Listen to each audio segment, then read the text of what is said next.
두 가지 통계를 더 참고해야 되거든요. 국가고시 합격률, 거기에도 성비가 또 있더라고요. 그리고 병원에서 일하고 있는 만 29세 이하 간호사 수를 볼 거예요. 보통 남자는 군대를 다녀오고 하니까 유급을 하지 않았다면 26세에 취업을 하잖아요. 그렇죠. 최근 5년으로 잡고 2016년부터 국시 합격자 남자 비율이 10% 가까이 되고 2017년부터는 10.9%, 11.8%, 13.8%, 2020년에는 14.7%. 여기까지가 통계청에 나와 있는 거고 제 기사를 찾아보니까 2023년에는 16.1%. 와, 엄청 오르네. 꾸준히 증가하고 있어요. 네. 5년 평균을 따지면은 10%는 그냥 넘을 거잖아요. 그냥 그렇지. 대략적으로 막 계산해도. 그런데 2020년 29세 이하 의료기관 근무 중인 남자 간호사 수는 7.7%밖에 안 돼요. 새끼들 다 어디 갔노 이거? 30에서 39세는 6%, 40에서 49세는 1.8%밖에 안 돼요. 야, 애지 소중한데. 연령이 높아질수록 낮은 이유는 2004년에 829명이었기 때문에 연령이 높아질수록 남자 성비는 줄어 있는 게 당연한 거예요. 아, 네, 그렇겠죠. 네. 통계에서 쓰이는 나이는 만 나이라고 하더라고요. 그래서 이제 30살 때 만 29세로 보고 같은 기간 2016년부터 2020년까지 여자 국시 합격자는 86,859명, 남자는 12,224명이더라고요. 많다 그래도. 네. 군대 이런 거 제외하면 여자는 이제 2년을 더 더해야 되잖아요. 그렇죠. 2014년, 2015년. 그렇게 하면 여자는 11만 5,500명 가까이 되거든요. 이제 여자는 7년, 남자는 5년을 따져야 29세 이하의 그게 나오잖아요. 네. 성비는 90.5 대 9.5예요. 거의 10% 가까이 되거든요. 그렇죠. 물론 뭐 2014년부터니까 그 중에는 3년제도 있을 수도 있고 만학도도 있을 것이고 아니면 군면제 이래저래 변수는 있겠지만은 제가 아까 7.7%라 얘기했잖아요. 네. 2%를 잡을 만큼 그렇게 큰 편차는 없을 거예요. 이런 변수들이 같은 연령대 29세 이하로 이렇게 봤을 때 남녀 이중률이 큰 차이가 없다면은 성비는 비슷해야 되잖아요. 그렇죠. 근데 성비는 9%를 유지하지 않고 7.7%를 보이고 있어요. 남자들의 이탈률이 상대적으로 좀 높다고 생각할 수도 있거든요. 이런 부분을 보고 단순하게 생각해서 남자가 더 이탈률이 높네 이렇게 생각해가지고 그런 남자 간호사를 고용하는 데 있어서 신중해야겠다 그런 생각을 또 할 수도 있거든요. 단순하게. 맞아요. 그렇지만 절대적인 수는 남자가 적기 때문에 그런 부분에 대한 이야기는 크게 고민 안 해도 될 것 같아요. 10만의 1%랑 1만의 1%랑은 비율은 같지만 수는 다르잖아요. 그렇죠, 그렇죠. 이제 남자 간호사들은 과연 다 어디로 갔을까 이렇게 많이 나왔는데 국시 합격자와 29세 이하 의료기관 근무 중인 간호사 성비별 이탈률을 보면은 남자의 경우는 군대 가는 것을 감안해서 이렇게 2년을 뺀다 했잖아요. 네. 이제 그럴 경우에는 남자는 52% 이탈률이 여자는 40% 정도 되더라고요.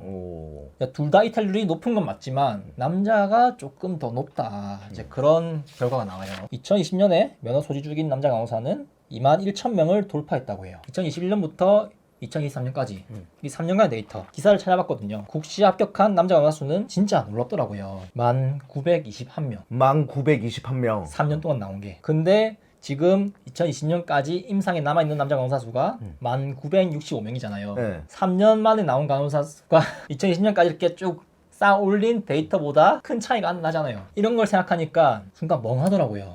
이게 뭐지? 네. 하면서 우리가 알아본 게 만 29세 이하긴 한데 남자 간호사 이탈률이 29세 이하에서 다소 높게 나오고 유추해 볼 수 있는 거는 계속 머물러야 할 메리트가 남자가 상대적으로 적은 게 아닌가 그런 생각이 들어요. 근무 환경이나 복지나 성별 간의 다른 관심사로 인해서 오는 뭐 대인관계에서 좀 마찰이나 그런 부분에서 좀 크게 여건이 좋지 않아서 좀 이탈률이 높지 않나 그런 생각도 들거든요. 네. 또 요즘에 평등을 중요하는 그런 사회이긴 하지만 이것도 비교적 최근에 대두된 이슈잖아요. 네, 그렇죠. 과거에 현재만큼 이렇게 포커스를 두지 않았다 생각하거든요. 애초에 2004년에 전국에 있는 남자 간호사가 829명인데 복지 영역에서 제 건물 설계 단계 남자 간호사를 위해서 어떤 공간을 마련해야 되고 그런 생각을 안 했을 거 아니에요. 그렇죠. 예. 2004년 당시에 의료기관 수가 4만 개고 그 중에서 종합병원급 이상이 283개였어요. 무조건 다 종합병원에 취업한다고 일단 가정을 해보면은 균등하게 배분한다 해도 3명밖에 안 가는 거잖아요. 그 3명을 위해서 건물 설계를 고려한다. 과연 가능할까 그게? 안 되지. 800명밖에 안 되는데 미래에 이렇게 기하급 수로 늘어날 거야 하면서 20년 뒤를 보고 건물을 이렇게 미리 짓지 않을 거란 말이죠. 예상하기도 힘들고 내일 주가도 모르는데 20년 뒤에 이걸 어떻게 알겠어요.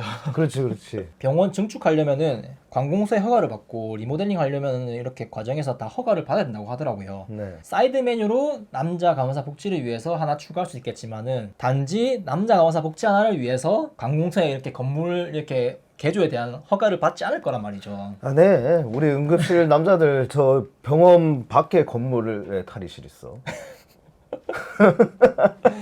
예, 대표적으로 방금 얘기한 탈의실 그리고 남자 화장실. 네. 솔직히 저는 남자 직원을 위한 복지에서 화장실, 탈의실 말고는 크게 체감한 건 없어요. 없어. 인적인 부분에서 뭐 인력을 활용하거나 사람을 대하는 부분에서 좀 차이를 체감한 부분이긴 하지만 그건 또 제 개인의 경험이고 일반화시키기엔 좀 어렵기도 하고 해가지고 이제 만약에 이런 향후에 데이터들이 많이 쌓여가지고 공통분모가 있으면은 어느 정도 일반화를 시킬 수 있겠죠. 하지만 좀 객관적으로 얘기할 만한 거는 변소랑 피팅 노동 같은 거.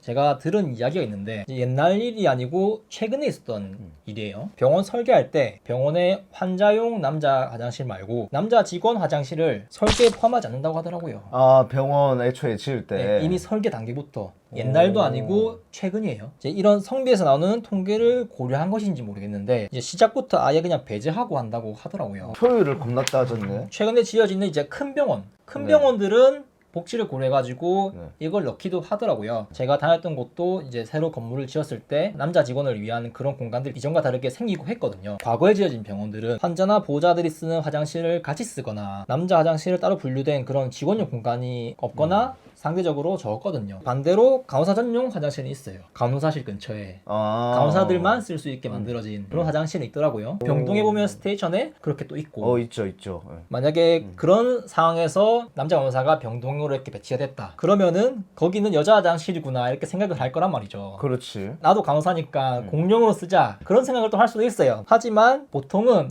다른 장소를 쓰는 게 낫겠다 이런 생각을 할 거란 말이죠. 그렇죠. 만약에 공용으로 사용한다면은 조금 불편하거나 민망한 상황이 생길 수도 있어요. 아, 그렇지. 이제 아마 다수가 분리되어서 사용되길 속으로 원할지도 몰라요. 가족은 아니니까. 그렇지. 저는 이런 게 당연한 걸 생각했어요. 처음부터 그렇게 있었고 뭐 조금 불편하긴 했지만은 위화감은 들지 않았거든요. 불편해 바꿔줘 그렇게 할 만큼 불편감이 크진 않았어요. 그리고 남자 간호사에게 불편감을 주기 위해서 고의적으로 그렇게 만든 것도 아니고. 그렇지. 제가 이런 통계를 찾아보기 전에는 남자라서 조금 감소되는 그런 부분이 아닌가, 뭐 진짜 재래식 화장실만 아니면 되지, 저는 그렇게 좀 느꼈거든요. 근데 저런 설계 단계에서 제외한다는 이야기를 듣고 이 통계를 보니까 이제 과거에는 간호사 자체의 성비가 이런 화장실 같은 부분도 고려하는 건가 그런 생각이 들더라고요. 근데 이 효율을 따져서 화장실을 짓는 거면 직원용 화장실은 필요가 없어요. 간호사들 화장실 갈 시간도 없다 하는데 뭐 없애도 되잖아. 아, 맞군요. 화장실이 필요가 없군요. 없지. 뭐 진짜 참을 수 없다. 그러면 그냥 뭐 환자랑 같이 쓰는 그런 데 가면 되는 거고. 맞아요. 그 물도 마시고 일하는데 정수기도 필요 없어. 식당도 필요 없고. 식당도 필요 없어. 밥 먹을 시간도 없는데. 진짜 이런 걸 보면은 그야말로 티끌모아 태산, 자린고비 정신. 네. 자금 하나도 아껴보자. 이렇게 복지를 줄여서라도 경영자 입장에서는 이해가 돼요. 네. 하지만 우리는 경영자가 아닌 근로자잖아요. 이해가 되어도 이해하고 싶지가 않아요. 맞아. 우리 장갑이랑 저랑 이제 학교를 같은 학년으로 좀 다녔어요. 우리가 이제 또 같이 또 실습을 했잖아. 네. 실습을 하는데, 와, 이제 또 숙소를 학교에서 이제 그 지역에 지정을 해주거든요. 아, 맞아요. 남자 숙소는 없어. 그래가지고 장갑이랑 저랑 둘이 또 같은 조는 아니었는데 같은 지역이라서 같이 살고 그랬어요. 했는데 맨날 뭐 모텔 섭외해야 되지. 근데 아직도 그 페북 가면 사진 있을 거예요. 막 그 모텔에 그 막 섹시한 여자 사진 막 이렇게 돼 있는데 막 거기서 남자 한 5-6명이서 자고 그랬어요. 남자들은 따로 숙소가 제공이 안 됐거든요. 맞아요. 여간방, 달방 이렇게 구하고 그 주인 입장에서는 이상할 거예요. 남자 5명이 한 방에 들어가니까. 그렇지. 근데 이제 또 학교에서는 우리한테 숙소 뭐 지원금이란답시고 뭐 5만 원인가 뭐 이래줬어. 맞아요. 근데 그걸 잘라서 계산해 보니까 하루에 5,000원이더라고. 짜장면 한 그릇 사 먹을 수 있는 돈인데. 맞아요. 이런 성비 부분의 차이가 있어가지고 애초부터 여자들은 기숙사를 이미 구해놓은 상태고 남자들은 새로 하려니까 이제 수위 타산이 안 맞아가지고 맞아. 이렇게 좀 때우고 그런 게 있는 것 같아요. 요즘은 잘 모르겠지만 우리 때는 그렇게 했다는 거. 맞아. 대형 병원이면은 뭐 이런 공간 하나하나 잘 해줄지도 모르겠는데 중소병원이면은 공간 하나하나가 아쉽거든요. 극단적 비유긴 하지만 대저택에 사는 거랑 네. 원룸에 사는 거랑 원룸에서 더 공간 활용을 신경 쓸 거란 말이죠. 약간 이런 느낌이지 않나 진짜. 막 파티션 억지로 막 나나가. 맞아. 대저택이면은 그냥 아무 때나 그냥 쓰자 막 이렇게 막 공간도 막 허비하고 막 그러는데 그치. 원룸은 알뜰하게 공간 한 공간도 허비하게 놔둘 수 없어. 어차피 남자 간호사 비율 정해운데 남자 화장실 없애고 그 공간으로 침대나 뭐 다른 수익성에 좋은 환자 한 명이나 더 받을 수 있는 그런 공간을 만드는 게 낫지 않을까. 중소병원 입장에서는 그런 생각이 또 들 것 같아요. 맞아요. 또 건물 올릴 때 내가 원한다 해가지고 10층이고 20층 이렇게 올릴 수가 없거든요. 건폐율하고 영중률 이런 걸 따져가지고 관공서에서 허가를 받아야 돼요. 그래서 높이에 제한이 생기고 이제 층수도 이렇게 많이 못 올리고 그렇게 하더라고요. 네. 저의 이런 선입견일 수도 있는데 이제 통계가 이렇게 좀 말해주고 있으니까 좀 신빙성 있지 않을까. 그리고 남자 간호사 하면은 이제 우리가 얘기한 게 탈의실하고 화장실이잖아요. 네. 근데 한 개가 더 있어요. 뭘 것 같나요? 탈의실, 화장실 네. 한 개가 더 있다고? 뭐지?